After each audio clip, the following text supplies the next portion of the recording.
As the movie begins, we are introduced to the main character, a girl named Sophie. A few years ago, Sophie was a professional skater. She was so talented that she became one of the best skaters in the world. But then a tragic accident occurred and she lost her eyesight. From that moment on, her entire life changed. Now, to support herself and make a living, Sophie works as a house sitter, meaning people hire her for a few days to look after their homes while they're away. Today, a woman has hired Sophie to take care of her house, and Sophie is preparing to go there. After packing all her belongings, Sophie quietly tries to leave the house. But her mother notices her. Seeing the luggage, her mother asks, "Where are you going with all that?" Sophie replies, "Mom, I'm just going to work." Then her mother questions her again, "Who transferred $4,200 into your account?" Sophie lies and says, "I've created a fan page where people are impressed by my work and send me extra money." But the truth was something else. In reality, Sophie had been stealing 2 to 3 bottles of wine from the houses she visited and selling them online for cash. After some time, Sophie arrives at the lady's house by car. The lady tells her, "I just got divorced yesterday. That's why I'm going on vacation for a few days to relax." She also asks Sophie to take care of her cat while she's away. Soon after, the lady leaves. We then see that the house is huge and equipped with multiple security systems. Later, Sophie calls her friend, who guides her through the layout of the house, explaining the rooms, doors, and stairs. Following his instructions, Sophie makes her way to the wine cellar, where various expensive wines are stored. There, she tries to steal a bottle worth around $4,500. However, her friend stops her and warns her not to do it. Sophie gets angry at him for interfering and ends the call in frustration. A little while later, Sophie receives a voice message from her mother.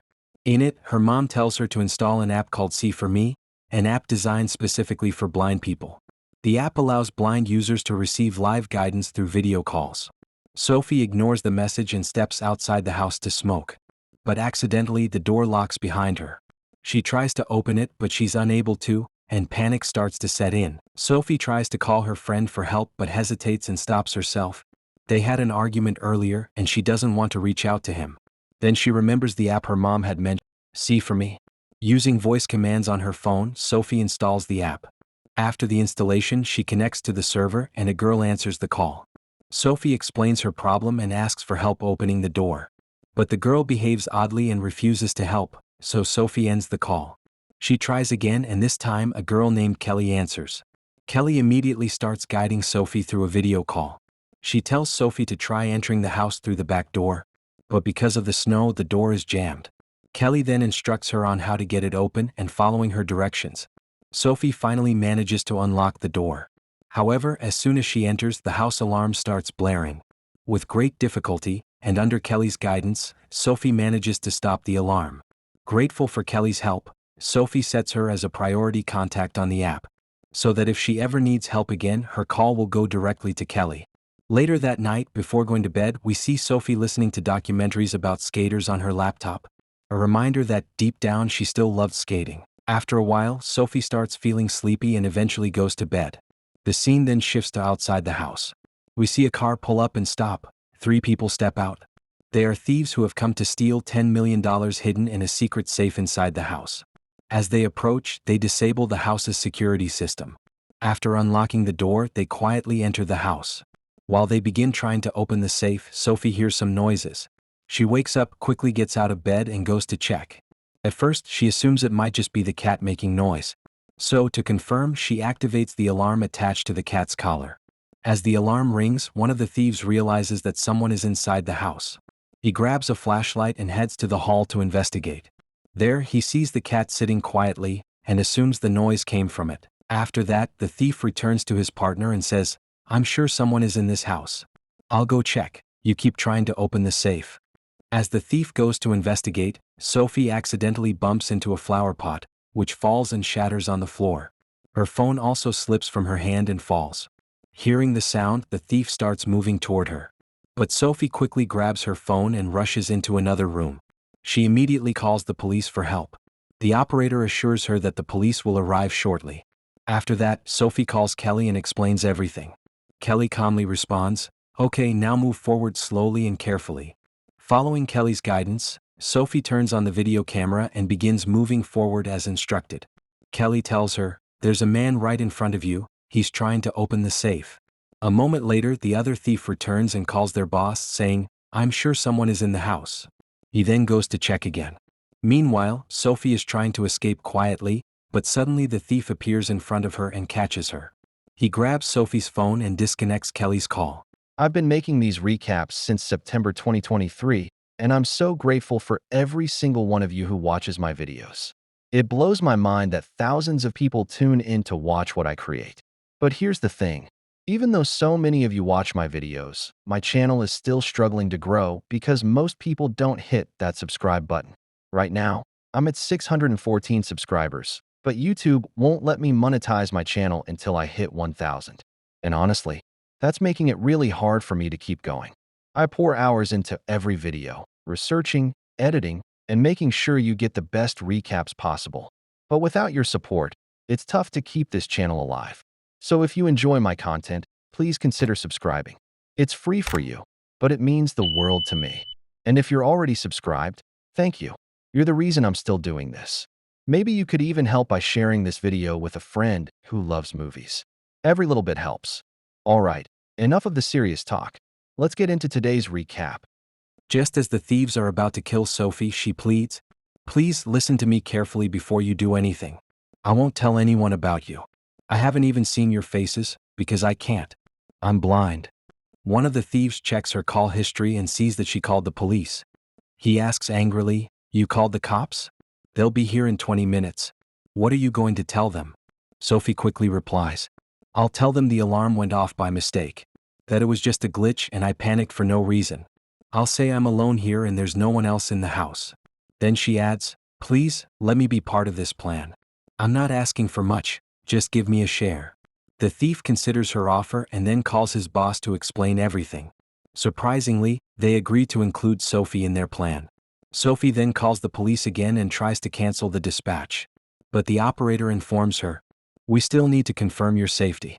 A female officer is already on the way to check if everything's truly all right. A little while later, the female officer arrives. Sophie does her best to convince her that she's alone and everything is fine. But the officer responds, "I'm sorry, I can't take your word for it. I need to check inside the house to be sure." The officer enters the house and starts checking each room with a flashlight, but by then the three thieves had already hidden themselves. She repeatedly urges Sophie, "Look, don't be afraid. If something's wrong, I can help you." But Sophie insists, "No, there's nothing wrong. I'm not in danger. I don't need any help, you can leave." The officer reluctantly starts to walk away, but suddenly a phone rings. It was the thief's phone left nearby and the call was from his boss. The officer picks up the phone and hands it to Sophie. Sophie answers the call. The boss asks her about the situation, but Sophie doesn't respond and lies, then ends the call. The officer, slightly suspicious, leaves the house. But shortly after, she receives another call, this time from the police station. They inform her, "A girl named Kelly contacted us and reported that several intruders are inside that same house." Hearing this, the officer immediately turns back and re-enters the house. Just then, one of the thieves steps out and says, "Yes, I broke into the house. I'm the only one here. I surrender, take me in." But the officer doesn't believe him. She quickly calls the station and requests immediate backup. At that moment, the other thief also arrives and pushes the officer. The officer quickly reacts and fires a shot, but the bullet narrowly misses him. Immediately after, the thief wraps a wire around the officer's neck and strangles her. Tragically, the officer dies on the spot. Meanwhile, Sophie picks up the officer's gun and runs out of the room as fast as she can. She then opens the See For Me app again and calls Kelly for help. Kelly answers and begins guiding her through the house once more. Following Kelly's directions, Sophie hides inside a room. But not long after, one of the thieves finds her and bursts in. He demands that Sophie surrender immediately. But Kelly quickly instructs her to adjust the camera angle and prepare to shoot. Sophie follows the instructions, aims and fires, successfully shooting and killing the thief. After this, Sophie re-enters the main part of the house. Suddenly, the last thief appears right in front of her. Kelly again tries to guide Sophie, asking her to fix the camera angle. But just then, the network drops and the call disconnects for a while. Sophie begins shooting at the thief, but none of the bullets hit him. He immediately charges toward her, but just then the connection to Kelly comes back. Kelly quickly tells Sophie to shoot again. Following her instructions, Sophie fires, and this time the bullets hit the thief in the chest. He collapses and Sophie takes him down for good. Meanwhile, the third thief finally manages to open the safe. But before he can escape, Sophie arrives. He raises his hands and says calmly, "You don't know me and I don't know you. We have no reason to be enemies. I'll just take my share and walk away." He picks up the money and begins to leave. However, Sophie points the gun at him once again. Kelly tells her, "He's in your line of sight, take the shot." But right then Sophie's phone battery dies and the call disconnects.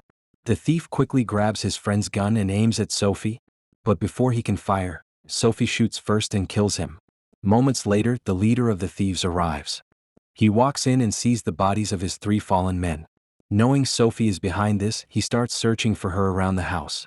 Sophie, meanwhile, hides and then turns off all the lights in the house to disorient him.